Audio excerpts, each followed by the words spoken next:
Essa experiência ocorreu no inverno de 2019. Eu tinha 24 anos na época, e esse foi o ano em que finalmente me mudei da casa dos meus pais. Após trabalhar bastante e economizar, consegui encontrar uma casa com 3 quartos e um banheiro, a cerca de 20 minutos de distância da casa dos meus pais. Estava radiante por finalmente ter meu próprio espaço. Quando chegava em casa do trabalho, era só eu e minha liberdade. Nos finais de semana, podia dormir até tarde e levantar da cama quando bem entendesse. Podia relaxar sem me preocupar em ser interrompido pelos meus pais, me chamando para fazer alguma tarefa ou me repreendendo por algo que fiz ou deixei de fazer. Finalmente, eu tinha o que alguns chamariam de liberdade. Na noite de 13 de fevereiro, eu estava no meu quarto assistindo a vídeos no YouTube pelo celular, quando de repente ouvi uma batida forte na porta da frente. Geralmente já ficava um pouco nervoso sempre que um estranho batia a porta, mas eram cerca de 11 da noite, o que tornava a situação ainda mais inquietante. Pensei que, se ignorasse, a pessoa captaria a mensagem e iria embora. Voltei a assistir aos vídeos, mas 5 minutos depois, a batida se repetiu. Decidi espiar pela janela do meu quarto e vi um homem grande, vestindo um sobretudo preto. Meu sangue gelou. Sua aparência me fez lembrar do Mr. Kicks, do jogo Resident Evil 2. Definitivamente, não abriria a porta para aquele sujeito. Enquanto esperava que ele fosse embora, ouvi o homem tentando abrir a porta. Entrei em pânico total. A porta estava trancada, mas ele não desistia e começou a chutar repetidamente. Em vez de ligar para a polícia como deveria, peguei meu revólver no criado mudo e o carreguei. Avancei até o corredor, de onde se via a porta da frente. O braço do homem quebrou o pequeno vidro da porta e alcançou a trava. Disparei, acertando seu antebraço. Ele não emitiu nenhum som de dor ou desconforto. Após uma pausa momentânea, ele conseguiu destrancar a porta e entrou. Recuei até meu quarto, mirando na direção da porta. O homem subiu as escadas pesadamente, indo direto para onde eu estava. Após arrombar a porta do meu quarto, ficamos cara a cara. Quando o vi alcançando o bolso, não hesitei. Esvaziei o carregador, acertando-o várias vezes no peito e no estômago. Ele caiu no chão e eu rapidamente o contornei, fugindo para fora da casa, mas não sem olhar para trás uma última vez antes de descer as escadas. Para minha surpresa, o homem estava se levantando. Chamei a polícia e esperei por eles um pouco distante da minha casa. Quando chegaram e vasculharam minha residência, o homem do sobretudo havia desaparecido, deixando para trás uma porta da frente destruída e uma poça de sangue fora do meu quarto. Os policiais registraram meu depoimento e se foram.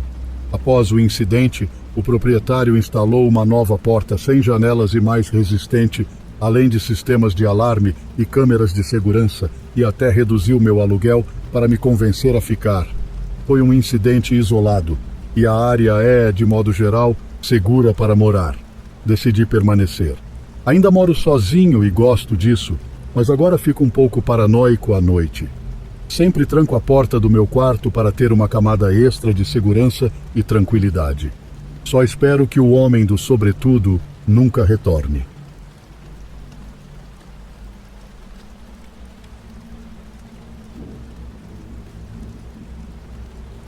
Este incidente ocorreu na primavera de 2019. Para dar um contexto, sou um homem de 23 anos, tenho 2 irmãos e venho de uma família abastada. Há 4 anos, recebemos uma grande herança de nosso avô. Então, decidimos, eu e meus irmãos, viajar pelo mundo durante 6 meses. Reservei passagens aéreas de ida e hotéis 4 estrelas, incluindo uma viagem para a Martinica, uma pequena ilha no Caribe, com cerca de 350 mil habitantes. Eu também tenho 2 meias-irmãs, Anissa e Sabrina, que moram lá. No dia 5 de abril de 2019, era hora de ir para a Martinica, onde ficaria hospedado na casa das minhas irmãs durante 3 semanas. A primeira semana foi incrível. Minhas irmãs me mostraram a ilha e praias menos conhecidas pelos turistas. Porém, Na semana seguinte, as coisas começaram a piorar. Decidimos fazer uma pequena viagem fora da capital e passar 2 dias numa praia isolada, alugando um condomínio à beira-mar. Tudo estava perfeito até que, à noite, resolvi caminhar um pouco para ter um momento sozinho e até entrei no mar para nadar. Enquanto relaxava na água, senti alguém agarrar meu pescoço e me submergir. Tentei me soltar, mas a pessoa era muito forte. Conseguindo levantar a cabeça para gritar por ajuda, minhas irmãs vieram correndo. Sabrina, por sorte, estava armada. Ao ver o homem me afogando novamente, ela disparou, acertando-o nas costas. Não foi fatal, mas foi o suficiente para ele me soltar. Anissa me ajudou a voltar para a areia enquanto o agressor saía da água sem emitir som algum. A polícia chegou pouco depois e prendeu o homem. O mais assustador é que, mesmo baleado, ele não fez barulho nem disse uma palavra enquanto era levado para a ambulância, seus olhos frios fixos em mim. Nunca imaginei passar por algo assim. O restante da minha estadia na Martinica foi tranquilo, mas fiquei aliviado ao deixar o lugar. Descobri que, fora da capital, a Martinica tem altos índices de homicídios, sequestros, assaltos sexuais e tráfico de drogas. Desde então, continuo viajando bastante, mas sou muito mais cauteloso e sempre pesquiso sobre o país que planejo visitar.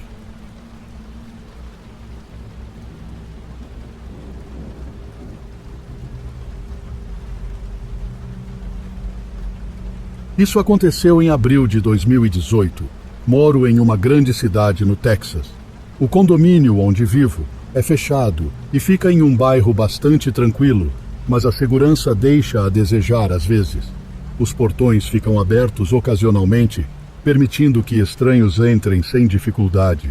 Nos últimos 3 anos, a administração avisou sobre furtos de veículos e objetos roubados das varandas.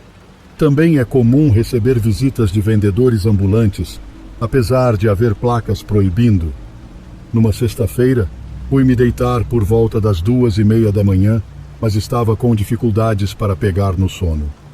Decidi escutar um podcast e, eventualmente, comecei a cochilar quando ouvi um barulho de clique. Pensei que fossem os vizinhos de cima, mas o som era muito repetitivo e começou a aumentar. Concentrei-me mais e percebi que vinha da porta de entrada do meu apartamento. Levantei imediatamente e fui até o hall. O barulho era claramente do trinco da fechadura, como se alguém tentasse arrombá-la. Instintivamente, corri até o cofre ao lado da minha cama, abri com a combinação e peguei meu revólver, carregando-o com uma munição expansiva. Voltei à porta da frente e, ao sair do quarto, vi o trinco girar. Apontei a arma, pronto para agir caso alguém entrasse. Decidi que daria uma chance para a pessoa recuar, mas se entrassem de forma agressiva, eu atiraria sem pensar 2 vezes. A trava adicional impediu que entrassem. Quando me mudei, achei que era uma boa medida de segurança e sempre fiz questão de deixá-la trancada quando estava em casa. Essa decisão pode ter evitado um confronto direto. Ao me aproximar da porta e olhar pelo olho mágico, vi 2 homens e uma mulher, todos de capuz, o que dificultava a identificação. Os homens pareciam segurar algo, mas não consegui ver exatamente o que era. Conversavam entre si, tentando entender por que não conseguiam abrir a porta, mesmo tendo desbloqueado o cadeado externo. A mulher falava alto em outra língua, repetindo "apartamento 250" várias vezes. Por um momento, pensei se estariam bêbados e confundiram o número do apartamento, mas para abrir minha fechadura, seria necessário ter uma cópia da minha chave ou um instrumento para arrombamento. Nunca copiei minha chave nem a entreguei a ninguém. Além disso, não existe o número 250 no condomínio. Afastando-me, bati com o cabo de uma vassoura na porta para mostrar que estava lá. Eles pararam de mexer na fechadura e correram. Ponderei se deveria chamar a polícia, mas decidi não fazer, pois sabia que eles já estariam longe. No dia seguinte, relatei o ocorrido para a administração do condomínio, que prometeu aumentar a vigilância nos próximos dias. Nada mais aconteceu depois disso. Como medida de precaução, troquei a trava por uma fechadura inteligente, que pode ser sempre trancada, mesmo quando estou fora. É inacreditável pensar que uma simples trava foi o que evitou um confronto armado. Dizem que nunca sabemos como reagiremos até passarmos por algo assim. Se algo de positivo saiu dessa experiência, é que me senti preparado e respondi da melhor forma possível, pronto para o impensável.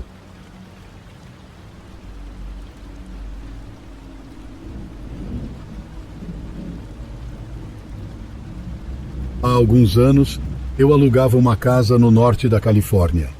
O bairro ficava um pouco afastado dos subúrbios, parecendo o equilíbrio perfeito entre ter espaço e vizinhos simpáticos por perto o suficiente para não se sentir isolado.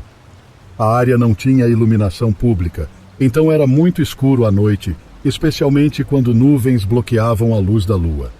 Voltei do trabalho um dia, no meio do inverno, em uma noite nublada. Ao chegar em casa, vi apenas o que os faróis do meu carro e a luz da varanda iluminavam. Quando saí do carro, captei o leve cheiro de fumaça de cigarro.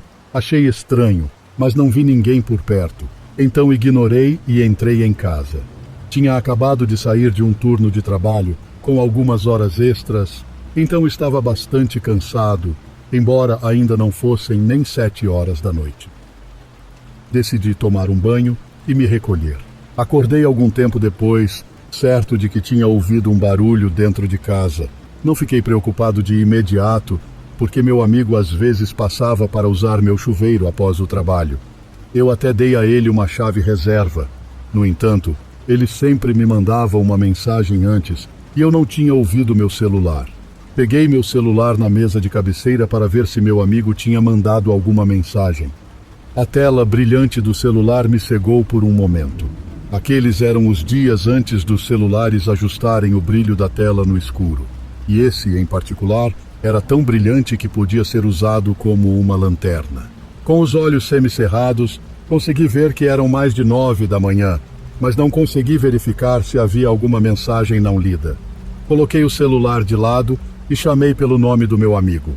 Houve alguns segundos de silêncio, seguidos pelo som de passos pesados se movendo pelo andar de baixo da minha casa. Pulei da cama e corri para o armário. A pessoa já estava subindo as escadas quando abri a porta do armário e entrei. A casa tinha 3 quartos no andar de cima. O quarto em que eu estava, outro quarto e um banheiro no fim do corredor. As portas dos quartos estavam fechadas, mas a do banheiro estava entreaberta. Ouvi quem quer que estivesse na minha casa correr pelo corredor, passando pela minha porta e entrando no banheiro. Isso me deu tempo suficiente para abrir o acesso ao sótão no teto e me içar para dentro. Eu estava começando a me levantar quando a pessoa saiu do banheiro. Mal tinha subido os pés para o sótão quando a porta do meu quarto foi arrombada. Ouvi os passos correrem para dentro do meu quarto e então pararem quando não me viram lá. Eles correram de volta para o corredor e entraram no outro quarto, que estava cheio de caixas empilhadas, alguns pesos e uma mesa onde eu pintava meus modelos em miniatura. Suponho que decidiram que se alguém estivesse se escondendo, seria no primeiro quarto, porque voltaram correndo para o meu quarto e acenderam a luz. Um momento depois, a porta do armário foi aberta com violência. Eu estava agachado no sótão, a apenas 1 metro de distância do acesso, pronto para tentar impedi-los se começassem a subir. Do meu ponto de vantagem, podia ver da altura dos joelhos para baixo. Eles usavam um par de jeans azuis, sujos com as barras desfiadas e botas de trabalho gastas. Após alguns segundos, olhando ao redor do meu armário, se afastaram e ouvi um estrondo vindo do meu quarto, seguido por um grito de frustração. O grito foi a parte mais perturbadora do incidente para mim, me lembrando demais do meu padrasto, que gritava de maneira semelhante quando perdia a paciência. Ele acabaria internado em um hospital psiquiátrico. O homem dentro da minha casa correu de volta para as escadas. Ouvi barulhos de coisas sendo jogadas e móveis sendo derrubados. Fiquei escondido no sótão. Deixei meu celular na cama quando corri para o armário. Então não tinha certeza se poderia descer sem que ele me ouvisse. Após algum tempo, os barulhos cessaram. Comecei a contar lentamente até 1000 e ao chegar lá, Decidi que era seguro o suficiente para descer e chamar a polícia. A primeira coisa que notei ao sair do armário foi que o intruso tinha virado minha cama, presumivelmente tentando me encontrar. Não consegui achar meu celular, então usei o telefone fixo para chamar a polícia. Esperei no meu quarto até ouvi-los chamar do andar de baixo. O primeiro andar estava uma bagunça, como esperado. Cadeiras derrubadas, sofá virado e todos os meus livros, fotos e enfeites espalhados pelo chão. A cozinha estava revirada, mas, pelo que pude perceber, a única coisa que faltava era uma faca do meu bloco de cozinha. A polícia vasculhou a casa e descobriu que a porta lateral havia sido forçada com uma pé de cabra. Também encontraram bitucas de cigarro e um tubo de caneta vazio ao longo da cerca, que disseram ser frequentemente usado para fumar metanfetamina. Portanto, quem quer que fosse, estava observando minha casa há algum tempo. Percebi que ele deve ter estado fumando um cigarro quando cheguei em casa. A polícia recolheu as evidências e me aconselhou a ficar com amigos ou familiares naquela noite e consertar a porta o mais rápido possível. Optei por não dormir, bloqueei a porta quebrada com uma estante e passei as próximas horas limpando a bagunça. Frequentemente, ia até a janela com uma lanterna e iluminava a cerca onde a polícia encontrou as bitucas de cigarro, mas nunca vi nada. No dia seguinte, chamei alguém para consertar a porta e instalar luzes de movimento nos fundos e laterais da casa. Puxei um cabo telefônico para o sótão e adicionei um telefone fixo lá. Nunca mais queria estar lá em cima sem um telefone. Vivi lá por mais 3 anos sem incidentes. Uma precaução adicional que tomei foi praticar sair da minha cama, ir até o armário e subir para o sótão o mais rápido e silenciosamente possível. Continuei praticando mesmo depois de me mudar, só que agora para um espaço de rastejamento no fundo do meu armário. Tento não pensar no que teria acontecido se eu tivesse sido um pouco mais lento ou se ele não tivesse ido ao banheiro antes de ir para o meu quarto.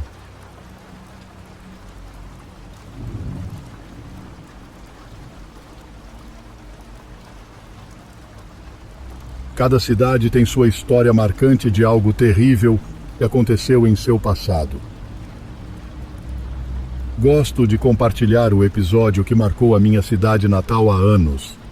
Tenho certeza de que aqueles de vocês que vivem nas grandes metrópoles estão, de certa forma, acostumados a ouvir relatos assim com uma frequência semanal, o que é triste. Mas aqui, nas áreas menos povoadas, histórias assim quase se tornam lendas urbanas. Eu presenciei um pequeno pedaço do que aconteceu naquela noite, então é por aí que vou começar. Estava relaxando no meu sofá uma noite, assistindo TV com uma tigela de pipoca ao meu lado. Comecei a cochilar quando ouvi um estrondo alto na minha porta dos fundos, não como um tiro, mas mais como se algo tivesse sido derrubado. Levantei e fui verificar, mas não vi nada. Pensei que os gatos da vizinhança estivessem brigando novamente e algo tivesse caído no processo. Isso já havia acontecido antes. Então me sentei novamente para terminar de assistir o que estava passando antes de ir dormir. Depois, ouvi alguma confusão no meu quintal. Levantei rapidamente e olhei pela janela dos fundos para ver uma jovem correndo pelo meu quintal apavorada. Havia um homem de máscara perseguindo-a e gritando para que ela parasse. Era como uma cena tirada diretamente de um filme de terror. Depois que eles desapareceram da minha vista, liguei imediatamente para a polícia. Não, eu não estava em perigo direto, mas o que testemunhei foi apenas uma pequena parte do que aconteceu naquela noite. O restante desta história foi montado a partir de artigos de jornal e relatos. O homem da máscara era um depressivo maníaco que recusou tomar sua medicação. Naquela noite, ele saiu de seu apartamento e teve um colapso total. Ele perdeu completamente a razão. A mulher que vi no meu quintal foi esfaqueada mais de 17 vezes e encontrada morta a 1 quadra da minha casa pouco tempo depois. Em seguida, ele aterrorizou várias pessoas em um ponto de ônibus. Relatos de testemunhas oculares afirmaram que ele ria como um louco e se automutilava. Depois de deixar o ponto de ônibus, conseguiu parar um táxi que o levou de volta ao seu apartamento, mas, em vez de pagar o motorista, ele o assassinou. Quando seus vizinhos o viram cambaleando para dentro de seu apartamento, coberto de sangue e segurando uma faca, chamaram imediatamente a polícia. Suponho que, nesse ponto, a polícia já tinha conhecimento do que aconteceu no ponto de ônibus e da pobre moça que foi encontrada esfaqueada até a morte. E quando descobriram o motorista do táxi morto fora do prédio do apartamento, ligaram os pontos e souberam que haviam encontrado o homem responsável por essa onda de assassinatos. Seu apartamento foi cercado e um impasse se seguiu. Infelizmente, nada do que fizeram pareceu acalmá-lo, e ele acabou tirando a própria vida naquela noite. Ele deixou para trás 2 filhos, uma esposa grávida e sua mãe idosa, que tinha câncer. O psiquiatra que o acompanhava foi acusado de negligência por não prescrever a medicação correta. Foi um caos, mas acho que nenhuma acusação foi feita contra ele. Aquela noite ainda assombra as pessoas desta cidade, e você ainda pode sentir uma certa inquietação sempre que o sol se põe por aqui.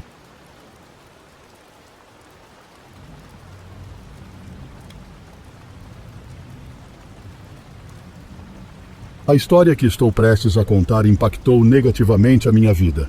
Nunca tentei escrever sobre essa lembrança antes.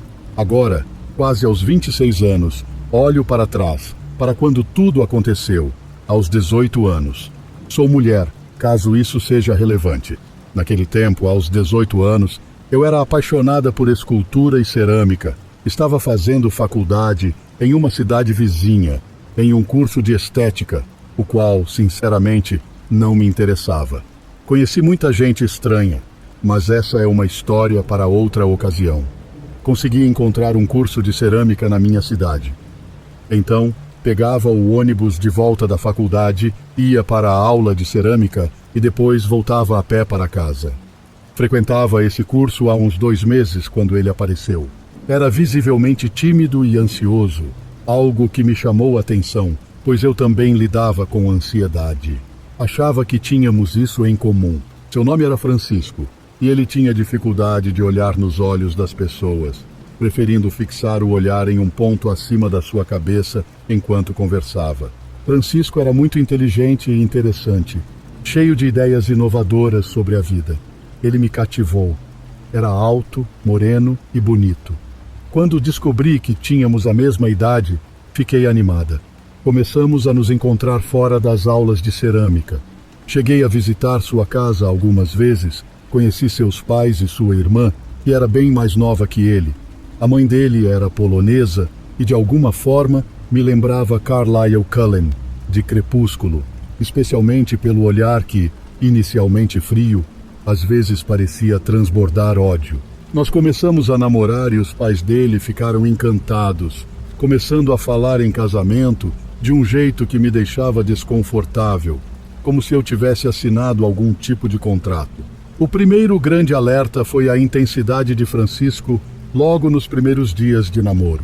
Ele escrevia poemas para mim, de 3 a 6 páginas, e eram incríveis, a ponto de mergulhe nos sonhos, se tornar meu favorito, até descobrir que ele tinha plagiado de E. E. Cummings, palavra por palavra. Ignorei as mentiras compulsivas sobre sua poesia.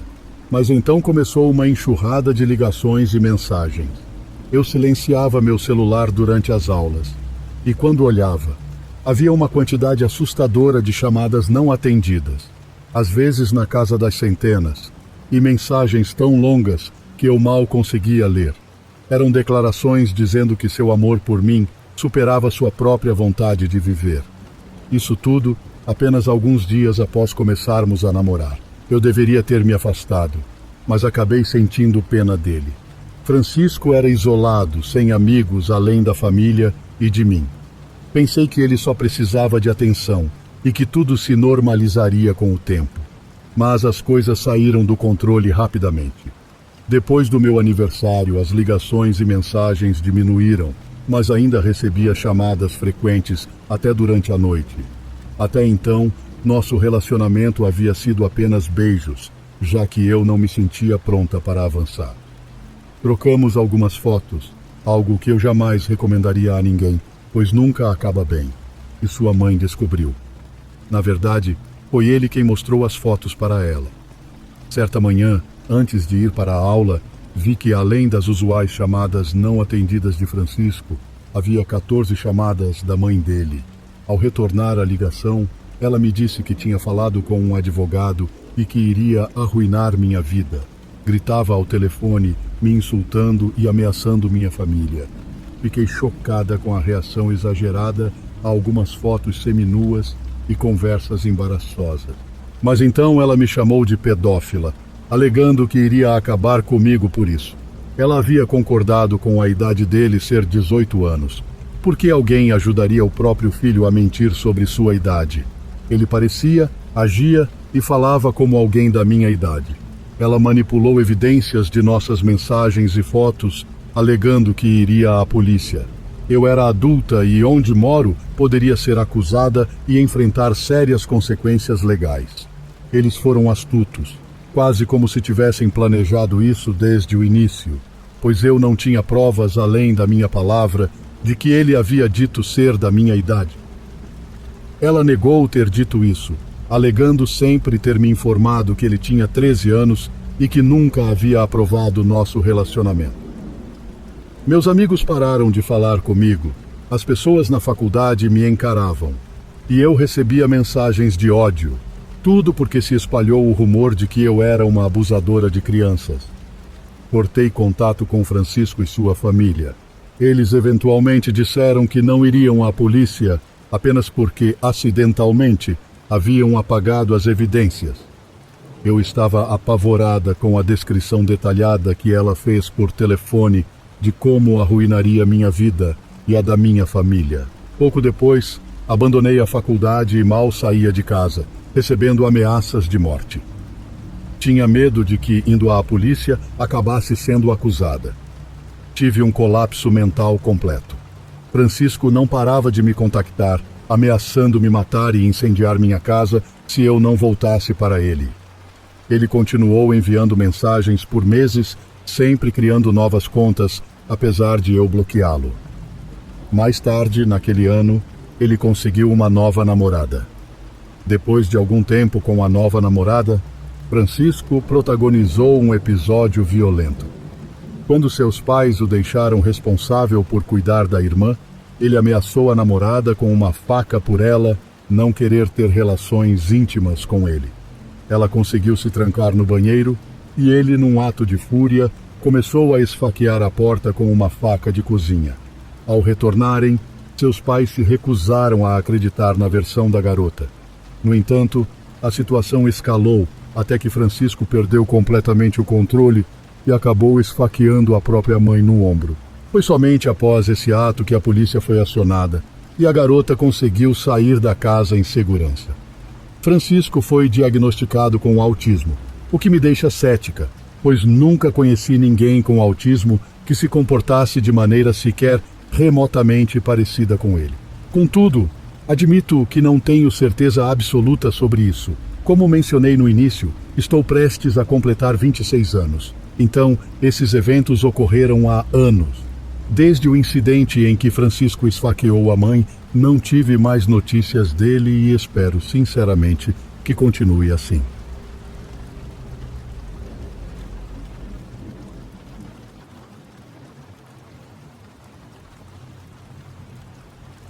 Para contar essa história, vou me chamar de Beto. Isso aconteceu por volta do Natal do ano passado. Sou um homem de 25 anos e moro no condado de Delaware, Pensilvânia, mas tenho muitos familiares que vivem em Miami, Flórida. Todo Natal costumo viajar para Miami para passar um tempo com minha família. No ano passado fiquei na casa do meu primo, que vou chamar de João, Júlio e André. Quando cheguei, curtimos o reencontro com tios e tias, e foi bem legal colocar o papo em dia. Antes de contar o que aconteceu, preciso dizer que eu e meus primos somos fãs de histórias de terror e gostamos de assistir a relatos assustadores no YouTube. Às vezes, também curtimos sair para dirigir à noite enquanto ouvimos essas histórias. Na noite de 27 de dezembro, decidimos sair por volta das 2:30 da madrugada. Mas André teve a brilhante ideia de irmos a pé, ao invés de carro. Cara, sério, na Flórida? Vamos ser devorados vivos pelos mosquitos, reclamei.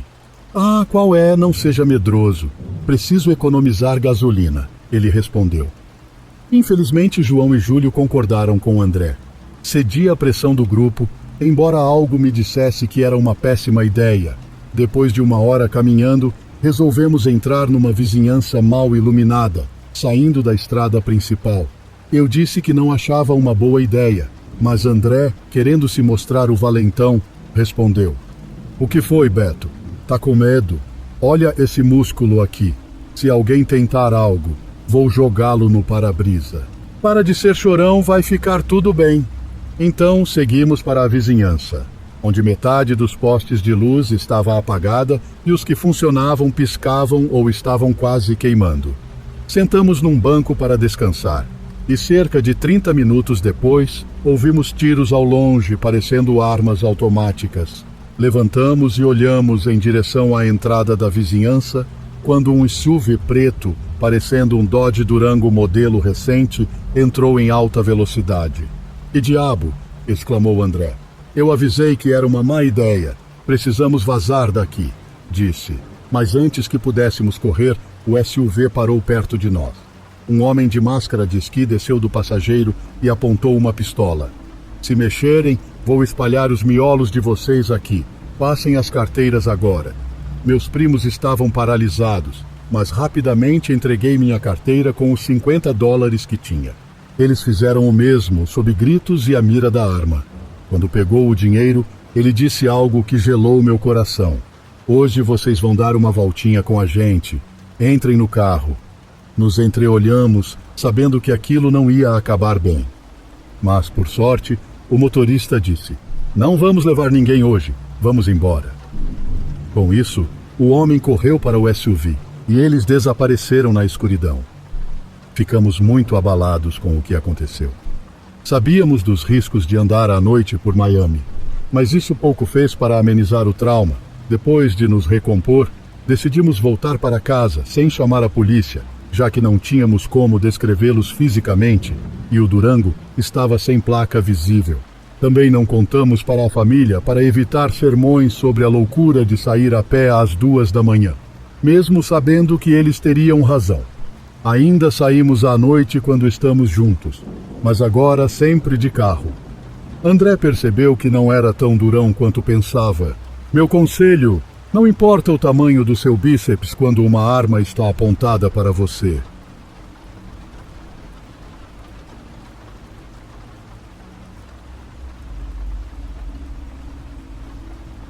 Esse incidente aconteceu comigo no meu 2º ano do ensino médio. Algumas pessoas que estão ouvindo isso talvez tenham ouvido falar da história, pois ela foi amplamente noticiada, mas prefiro contar minha experiência de forma anônima por motivos pessoais. Podem me chamar de Damian. Estava na aula de inglês do 2º período e é importante mencionar que participo de um programa de educação especial apenas para contextualizar. Naquele dia, meu professor, Sr. Wade, tinha planejado uma caça ao tesouro no pátio da escola. O Sr. Wade é um daqueles professores com quem realmente gosto de estar e sempre espero encontrar todos os dias. Saímos todos da sala para ir até a frente do prédio, onde o Sr. Wade nos entregou uma lista de coisas para procurar.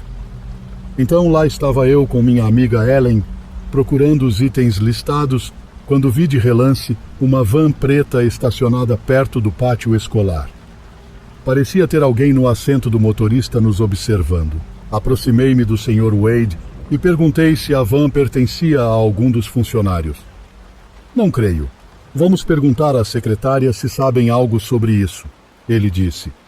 Depois que a secretaria afirmou não saber nada sobre a van preta, comecei a me sentir inquieto. O Sr. Wade então pediu que o restante da classe voltasse para dentro e pude perceber que ele também estava apreensivo. Naquele momento, o Sr. Wade estava na entrada da escola encaminhando os outros alunos para dentro. E eu tomei uma decisão infeliz. Aproximei-me da van para observar melhor e percebi que a porta do lado do motorista estava aberta. Antes que pudesse reagir, alguém me agarrou e me forçou a entrar na van. Gritei por ajuda ao Sr. Wade, mas já era tarde. Fui empurrado para dentro da van, gritando a plenos pulmões para me soltarem. O homem que me sequestrou olhou nos meus olhos e disse: "Cala a boca, garoto, e não tente nada. Se continuar gritando assim, vou ter que te matar." Então, gritei novamente por ajuda ao Sr. Wade, mas fui nocauteado. Um tempo depois, acordei ainda na van, com as mãos amarradas com fita adesiva atrás das costas e a boca fechada. Estávamos estacionados em algum lugar longe da escola. "Ai, acordou? Fica quietinho aí que vamos dar uma voltinha logo logo. Vai ficar tudo bem", disse o sequestrador. Não consigo descrever o medo que senti naquele momento, pensando no que aquele lunático tinha planejado para mim. Lembro-me apenas de fragmentos do que aconteceu a seguir. A janela do lado do motorista foi quebrada. Ouvi a voz do Sr. Wade gritando. A van arrancou e o sequestrador começou a praguejar. Ele eventualmente parou o veículo e saiu, e foi a última vez que o vi. Resumindo, depois que o sequestrador fugiu da escola comigo dentro da van, o Sr. Wade imediatamente entrou em seu carro e seguiu até um estacionamento a 1 milha de distância. Quando viu a van parar, aproximou-se sorrateiramente da janela do motorista e quebrou-a com uma pedra, esperando surpreender o sequestrador, que, no entanto, conseguiu fugir. Por algum motivo, mesmo escapando do Sr. Wade, o sequestrador perdeu a coragem e me abandonou na van, à beira da estrada. A polícia se envolveu e o homem foi preso no mesmo dia. Se não fosse pelo Sr. Wade, provavelmente eu não estaria aqui hoje para contar essa história. Quero esquecer o que aconteceu, mas é algo que nunca se pode esquecer, por mais que se tente. Quero que todos saibam que existem pessoas más no mundo, prontas para atacar quando menos esperamos. E, por favor, se você vir um veículo suspeito estacionado em algum lugar que não deveria, pelo seu próprio bem, não se aproxime.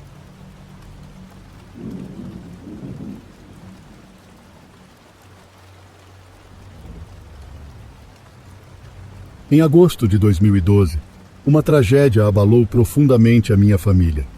Minha sogra, que seguia sua rotina de caminhada matinal desde 1988, havia acabado de receber notícias encorajadoras sobre sua luta contra o câncer de mama.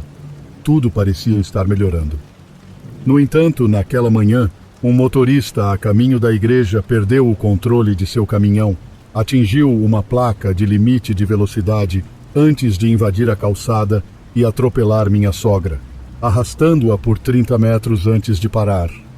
Meu marido e eu ficamos devastados com a perda. Ela era muito querida por mim, e sua morte deixou uma cicatriz profunda em minha alma. Nos dias que se seguiram, vivemos como se estivéssemos em um nevoeiro, incapazes de nos despedir adequadamente, pois ela ficou irreconhecível. Foi um período de luto onde cada dia era uma batalha. Pouco depois do funeral, comprei minha primeira casa, algo que ela tinha visto apenas por fotos e ajudado a escolher as cores da pintura. Nos esforçamos para seguir em frente, ocupando-nos com a mudança e os reparos na nova casa, mas a dor da perda ainda era uma presença constante. O primeiro Natal sem ela foi particularmente difícil, pois era sua época favorita do ano. Meu marido, já lutando contra problemas mentais não diagnosticados, encontrou refúgio no álcool e nas drogas, agravando ainda mais a situação. Na tentativa de trazer algum espírito natalino para nossa casa, decorei com uma árvore enorme que minha madrinha havia me dado anos antes. Porém, à medida que o dia 25 de dezembro se aproximava, meu marido se entregou ao uísque e, após um encontro com os vizinhos, voltou para casa e descontou sua frustração em mim e nas decorações de Natal. Ele destruiu a árvore de Natal, lançou enfeites ao chão e até jogou uma tigela de cristal da família contra a parede. Eu estava impotente, sem conseguir impedir a destruição. Ele se retirou para a garagem, deixando-me sozinha entre os destroços da sala e da cozinha, levando-me às lágrimas. Quando ele voltou da garagem, pensei que fosse se deitar, mas estava enganada. Em um momento de desespero, pedi ajuda ao seu melhor amigo, Jack. Quando meu marido voltou à sala com 2 pistolas em mãos, ficou claro que ele não estava apenas ameaçando a própria vida, mas estava fora de controle. Com a ajuda dos vizinhos e de Jack, consegui esconder as armas e buscar refúgio na casa de uma vizinha, Susan. No entanto, as mensagens de texto ameaçadoras do meu marido continuaram, me chamando de traidora e exigindo o divórcio. Eventualmente, decidi voltar para casa temendo mais destruição ou até que ele incendiasse a casa com nossos cachorros dentro. A noite terminou com mais gritos e violência, e Jack teve que intervir fisicamente para contê-lo. Essa noite de caos, após a morte de sua mãe, foi apenas o começo do fim do nosso casamento. Anos depois, uma psicóloga sugeriu que ele poderia ter transtorno de personalidade limítrofe, uma hipótese que explicaria muitas das suas ações. Agora, longe dele, ainda sinto o peso dessa noite e do trauma que ela deixou. Aprendi que em situações de abuso é crucial colocar a própria segurança em primeiro lugar. Consegui sair viva, mas carrego comigo as cicatrizes desse período. Encorajo qualquer um que enfrente uma situação semelhante a buscar ajuda e proteger a si mesmo.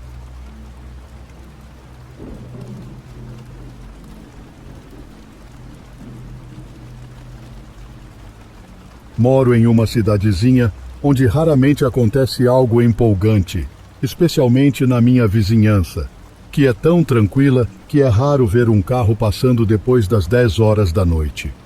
Tenho 21 anos e passo a maior parte das noites jogando videogame ou lendo. Divido um apartamento de 2 quartos no subsolo da casa dos meus pais, com minha irmã e o filho dela, de 3 anos. Minha irmã quase nunca fica em casa à noite e meu pai trabalha a 2 horas de distância. Então, na maioria das vezes, estou sozinho das 8 da noite às 6 da madruga. A rua onde moro é muito escura e minha casa fica no final dela, a uma distância que equivale a um campo de futebol até o cruzamento mais próximo. A primeira vez que vi o cara da lanterna foi há cerca de 1 mês e meio. Como já disse, tudo por aqui fecha cedo. Então achei estranho quando, durante uma pausa para fumar, vi um homem todo de preto, com o capuz levantado, caminhando pela minha rua. Ignorei e voltei para dentro. Fui ler no meu quarto, que tem uma parede inteira de janelas, e uns 15 minutos depois, um feixe de lanterna passou pelas minhas janelas. Isso me deixou bastante inquieto, então decidi investigar. Não vi nada de primeira e pensei que estava sendo paranoico. Então voltei a ler, mas não demorou muito para acontecer de novo. Dessa vez, tinha certeza de que algo estava errado. Queria ignorar, mas algo me impelia a ser homem e olhar pela janela. Lá estava o homem, parado a uns 5 metros de distância, apontando sua lanterna diretamente para frente, sem se mover. Fiquei observando, tentando entender o que ele estava fazendo, até que ele iluminou toda a parte de baixo da minha casa com a lanterna. Como disse, não havia mais ninguém em casa além de mim, e isso me deixou realmente assustado. Não sabendo o que fazer, subi e passei pela porta que separa meu apartamento da casa do meu pai. Peguei a espingarda dele e, quando desci, o homem havia desaparecido. Fiquei acordado o resto da noite, verificando a cada 10 minutos se ele voltaria. Isso aconteceu mais 2 vezes, sempre do mesmo jeito. Ele iluminava minha casa com a lanterna e ficava parado lá. Comecei a dormir com a espingarda do meu pai ao lado da cama. Meu pai acha isso estranho e me aconselhou a ficar dentro de casa e chamar a polícia se me sentisse ameaçado. Qualquer um que faça esse tipo de coisa claramente não tem boas intenções, então é compreensível que eu me sinta mais ameaçado a cada vez que ele aparece. 2 dias atrás, estava sozinho novamente. Meu micro-ondas quebrou, então tenho subido para usar a cozinha. Importante dizer que a única porta do meu apartamento, além da garagem, fica no meu quarto. Fiz algo para comer e voltei para o quarto, que estava congelante. Moro em Vermont, então nesta época do ano, sempre deixo a porta fechada e trancada, com uma toalha por baixo para bloquear o frio. Uso a garagem para entrar e sair, porque abrir a porta do quarto faz todo o calor escapar. Sempre deixo o aquecimento no máximo no inverno, pois meu quarto é o mais frio da casa. Quando vi que o termostato estava desligado, fiquei muito nervoso, pois tinha certeza de que o tinha ajustado há cerca de 1 hora e nunca o desligo por causa do frio. Senti uma brisa nas costas e, ao me virar, vi que a porta estava entreaberta. Fechei e tranquei rapidamente, mas não sem antes dar uma espiada lá fora. E lá estava o feixe de luz do cara da lanterna se apagando enquanto ele virava a esquina no fim da minha rua. No dia seguinte, contei para um vizinho o que aconteceu e ele me disse que algumas semanas antes, uma mulher da vizinhança estava em casa assistindo TV com a filha quando alguém invadiu a casa. Elas conseguiram se trancar no banheiro e chamar a polícia. O invasor deve ter fugido ao ouvir as sirenes, pois, quando a polícia chegou, a porta dos fundos estava aberta e não havia ninguém. Não sei quem é esse cara da lanterna ou o que ele queria no meu quarto, mas, como podem imaginar, isso me deixou bastante apreensivo. Desde aquela noite, nada mais aconteceu. Tenho deixado uma luz acesa do lado de fora e mais algumas pela casa durante a noite, para não parecer que estou sozinho. Daqui para frente é assim que será.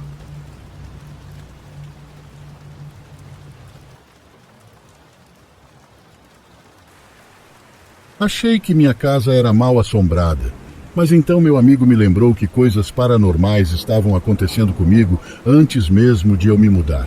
Quando eu era criança, observava um brinquedo se movendo sozinho, como se alguém o estivesse o arrastando.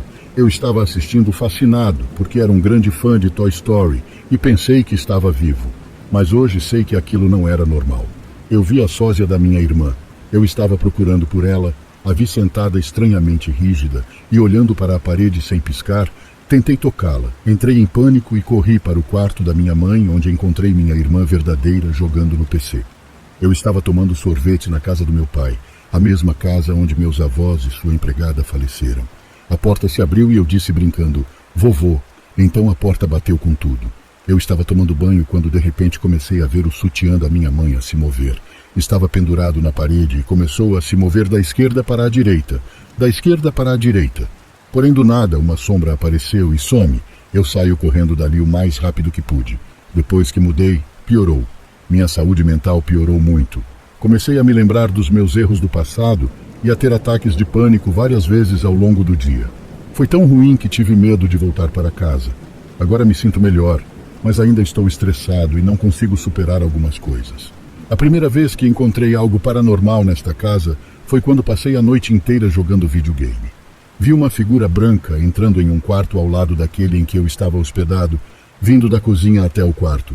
Achei estranho, mas ignorei, pensando que era minha mãe ou irmã. Eu estava entretido no videogame, então nem tinha olhado direito para a figura. O problema é que nunca saiu. Fui para aquele quarto algum tempo depois e não havia ninguém lá. Minha irmã tem pavor da escuridão, então ela nunca andava por aí sem acender a luz e minha mãe gritava comigo assim que me via acordado àquela hora. Eu fiquei com muito medo, mas segui a vida. Tudo começou a piorar, as coisas começaram a cair sem motivo, sempre quando eu não estava olhando. A manteiga simplesmente girou sem motivo enquanto eu conversava com meu amigo. O chuveiro uma vez ligou sozinho enquanto eu estava escovando meus dentes. Certa noite eu estava lá fora fumando, quando ouvi alguém andando devagar pela casa, girando a chave da porta e arranhando a porta com muita força por alguns minutos. Não poderia ser minha mãe, já que ela gritava comigo. Também não era meu gato, já que ele não fazia esses tipos de coisas. Ele era idoso.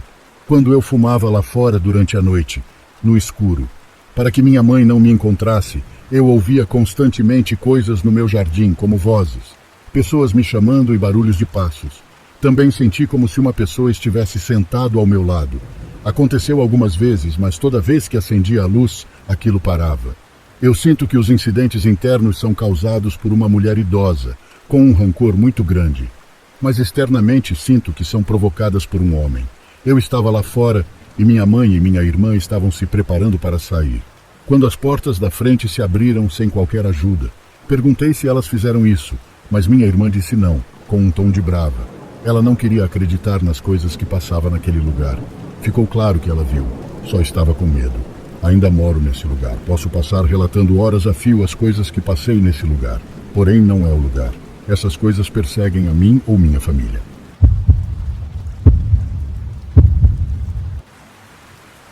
Em 2012, minha família se mudou para a Carolina do Norte. A última casa em que moramos tinha algo sobrenatural. O acontecimento principal que ainda me dá pesadelos de vez em quando. Acordei uma manhã e descobri que havia falta de energia. Então fui perguntar à minha irmã sobre isso. Ela é 12 anos mais velha que eu.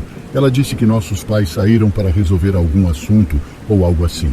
Então estávamos sem energia e nossos pais não estavam em casa. Eu, com 10 anos, decidi pegar meu DS e ir jogar um jogo de corrida enquanto estava deitado na cama dos meus pais. A cama deles era mais confortável que a minha. Ficava no quarto principal do outro lado da casa. A porta do quarto principal dá acesso direto à área da cozinha e da sala de jantar. Isso é importante. Ainda me lembro vividamente. Eu estava deitado de bruços, jogando Cartoon Network Racing, e de repente tive uma sensação e uma voz na minha cabeça dizendo: pause o jogo e olhe para mim. Então o fiz. E quando olhei, acho que parei de respirar. Havia uma figura alta. Estou falando de cerca de mais de 2 metros. Meu pai tem 1,90 m e essa figura era maior. Metade de seu rosto parecia ter sido explodido com uma espingarda. Era a hora do dia em que os raios de sol também entravam pela claraboia, passando direto por aquela coisa. Não sei quanto tempo ele ficou ali olhando para mim, mas eventualmente ele se virou e entrou na cozinha. Agora direi que antes daquele dia, eu nunca entendi o que as pessoas queriam dizer com congelado de medo. Agora eu sei, porque eu estava.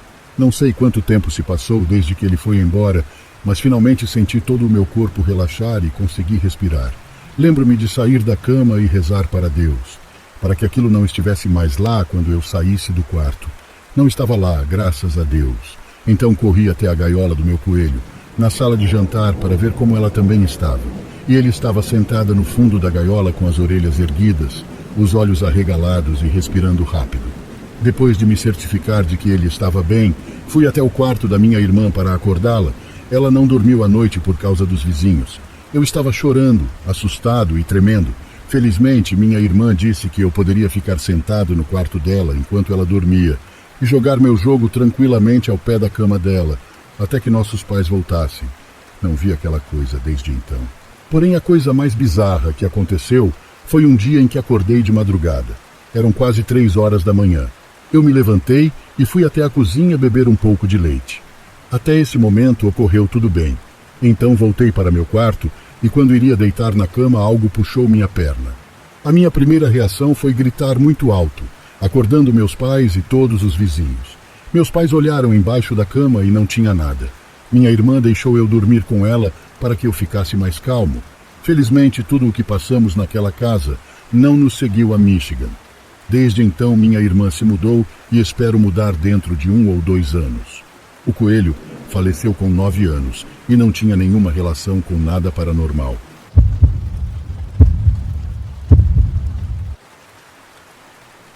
Essa não foi a minha experiência, mas sim a do meu pai. E o que ele vivenciou na vida em relação a isso é muito mais interessante do que tudo que já presenciei. Meu pai cresceu em fazendas leiteiras com seus pais, que trabalhavam para um cara que era dono de várias fazendas. Então eles iriam para diferentes fazendas e as administrariam, por assim dizer. Além disso, moramos na Austrália. De qualquer forma, enquanto meu pai estava entre o final da adolescência e o início dos 20 anos. Eles moravam nesta casa que acabou ficando conhecida como uma casa assustadora para ele e seus pais.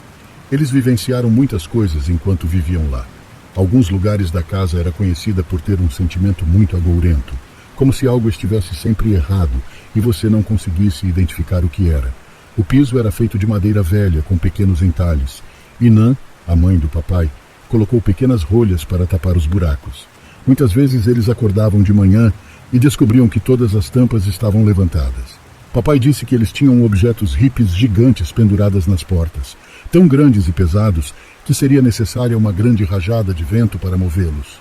Ele perdeu a conta de quantas vezes acordava cedo para trabalhar ou algo assim, e os encontrava balançando, como se alguém tivesse passado por eles, mas quando verificou os quartos, todos estavam dormindo.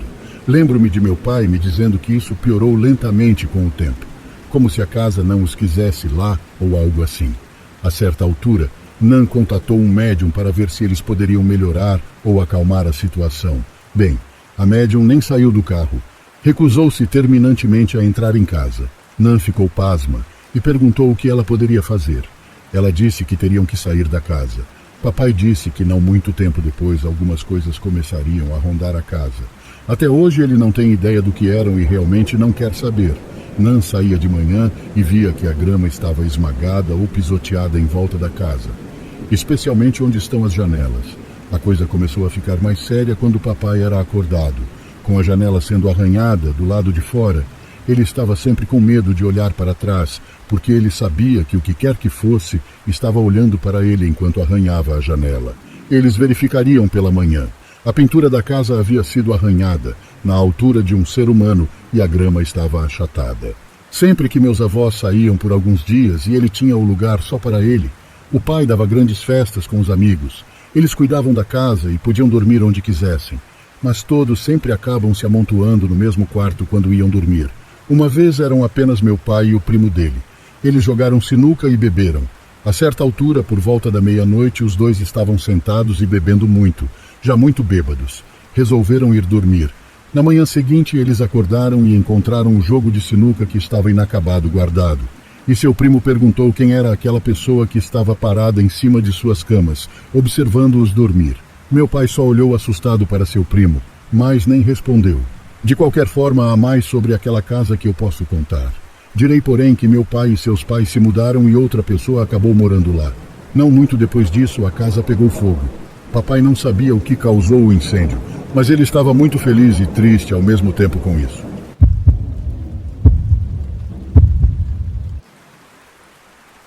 Há cerca de um ano eu estava na casa do meu pai, cuidando do cachorro durante uma semana, porque ele foi acampar com alguns amigos e minha irmã.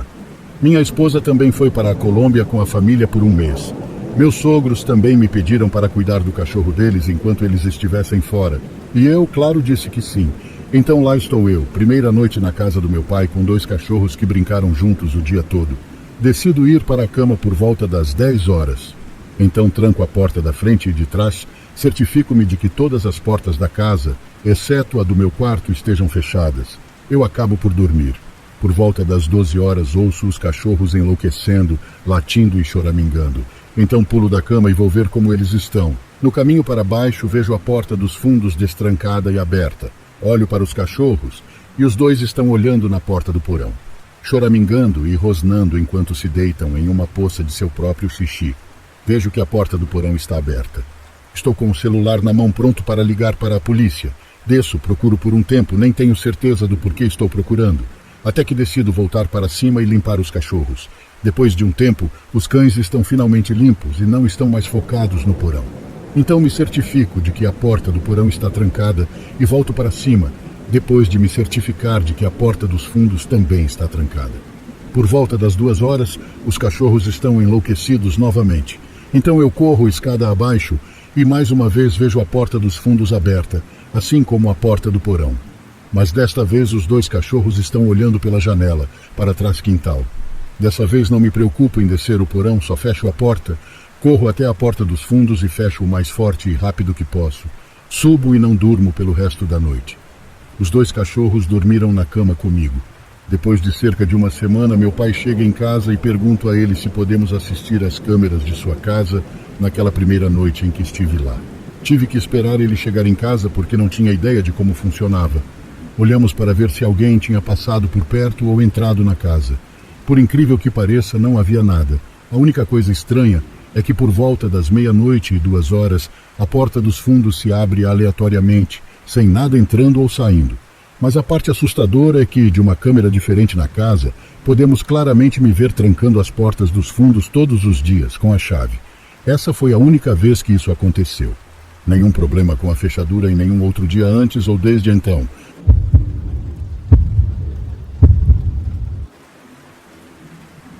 Minha esposa Margot e eu estávamos exaustos após uma longa viagem de carro até Sitka, no Alasca. Em 1997, avançávamos pela Rua Mills, em direção à nossa nova casa alugada na Rua Johnston. A cidade parecia mais morta do que viva. Você não via ninguém naquele lugar. Sitka era uma cidade pequena e pitoresca, com casas antigas e ruas estreitas. Quando chegamos à rua Johnston, avistamos nossa casa. Era uma construção muito bonita, com uma fachada de tijolos vermelhos, janelas altas e portas de madeira escura. Margot sempre sonhou em viver em uma casa como essa. Então, quando vimos o anúncio, não hesitamos. Seria ela mesma. Desde que chegamos à casa, eu senti algo diferente naquele lugar. Decidimos adiar a mudança completa para o dia seguinte e, por enquanto, estávamos apenas instalando nossos pertences essenciais. Enquanto Margot começava a desempacotar as coisas na cozinha, fui verificar o porão. Era uma parte da casa que sempre me intrigou desde que a vimos pela primeira vez. Assim que alcancei o porão, uma sensação de inquietação me envolveu. As paredes de pedra eram úmidas e o cheiro de mofo era quase insuportável. Enquanto inspecionava o espaço, percebi algo estranho. Uma pequena porta de madeira quase camuflada se destacava no canto mais escuro do porão. Eu nunca tinha visto algo como aquela porta antes. Era bem peculiar. Curioso, fui até ela. Girei a maçaneta e empurrei a porta. A escuridão engoliu a luz da minha lanterna, mas, mesmo assim, pude ver um corredor estreito se estendendo para o interior. Aquilo era perturbador. Por que uma porta escondida em nosso porão levaria a um corredor desconhecido? Acabei por entrar lá. O corredor parecia se estender indefinidamente, e quanto mais eu andava, mais parecia que a casa estava me engolindo. As paredes estavam revestidas de papel de parede antigo, amarelado e desbotado. Quadros velhos e quebrados estavam pendurados, retratando pessoas que pareciam tristes nas imagens. Faltava ar lá dentro. De repente, ouvi um sussurro. Eu falei: "Estou ficando louco, só pode." Era uma voz fraca. Eu me virei buscando a origem do som, mas tudo o que pude ver foram os quadros olhando para mim com olhos vazios. Decidi seguir em frente, ignorando a voz e a crescente sensação de ansiedade em mim. Não tinha dormido bem nas últimas noites, então pensei que pudesse ser isso. O corredor finalmente se abriu em uma sala escura. No centro havia um buraco muito fundo. Presumi ser um poço. Senti uma sensação de pavor iminente quando olhei para o dentro, mas algo dentro de mim me disse para não se aproximar. Quando cheguei mais perto, escutei um som parecido com um gemido. Um cheiro muito forte vinha daquele buraco. Decidi voltar, contar para Margot. Estava achando melhor chamar as autoridades, pois aquele cheiro poderia ser ou não ser um animal morto. Eu sou meio paranoico com essas coisas por conta da crueldade do mundo. Porém, quando estava voltando, comecei a sentir uma tontura. Minha visão foi ficando turva e acabei por desmaiar. Somente me lembro de acordar no hospital. A primeira pessoa que vi quando acordei foi minha esposa. Ela me perguntou preocupada, chorando o que tinha acontecido. Me disse que eu fiquei um bom tempo desmaiado lá, que ela estava me procurando há bastante tempo. Acabei por contar que achei aquele lugar por acaso, que estava explorando quando senti um cheiro forte e decidi voltar. O médico me disse que não tinha certeza da causa do meu desmaio. Me deu alta e no caminho de volta contei a Margot, com mais clareza, os detalhes. Ela orientou a chamar a polícia quando chegássemos em casa. Foi o que fiz. A polícia chegou pouco tempo depois. Eu ainda estava com aquela sensação ruim naquele lugar. Não fui com os policiais até o buraco. Fiquei na sala sentado. E para minha surpresa, quando os policiais chegaram até mim, me contaram que naquele buraco havia um corpo, possivelmente de uma garota desaparecida há mais de uma semana. Reconheceram por conta da roupa que ela estava usando. Quando ele me disse isso, eu não acreditei. Minha ficha não caiu que aquilo estava acontecendo. A voz que eu ouvi só poderia ser daquela criança. Só sei que naquele momento passei a acreditar em tudo que envolve o paranormal. Chorando, eu disse para Margot o que eu tinha presenciado. Ela foi a única que acreditou em mim. Até hoje, as autoridades ainda não encontraram os responsáveis por essa crueldade. Eu espero que o ser humano que tenha feito aquilo pague muito caro por isso. Talvez até já tenha pago. Faz muitos anos que isso aconteceu. Perdão por qualquer falha no relato. Isso ainda mexe e sempre irá mexer muito comigo.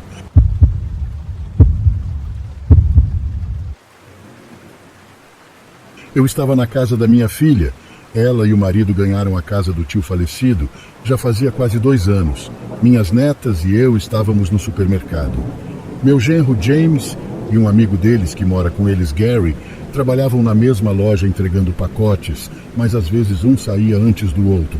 Irei explicar um pouco o layout da casa. A casa é bastante antiga.